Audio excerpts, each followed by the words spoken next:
China is a evolving place. Its regulations are sometimes vague, sometimes difficult to interpret. The business environment changes continuously and in some interesting ways remains enduring and the same.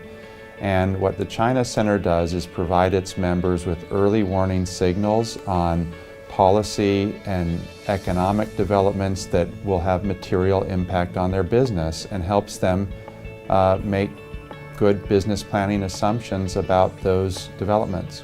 Being on the ground in China is, we think, essential to having highly relevant, specific, and thought-leading knowledge of China. There are organizations overseas that do decent work on China, but the amount of information you gather by being on the ground, by having a local content network, by having the types of things, the working groups that we have with organizations like the National Bureau of Statistics, the People's Bank of China, the Development Research Center of the State Council, is truly unique.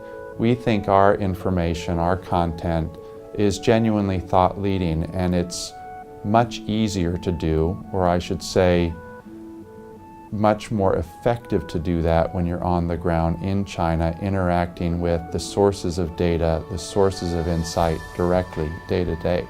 One interesting feature of the center is that every employee of the member company is provided access to the content we produce, whether they're in China, the United States, or Europe. Anyone who's dealing with China who needs to stay in front of and on top of key China developments can get the work and engage with us directly on it, either through private phone briefings or in-person meetings, if that makes sense.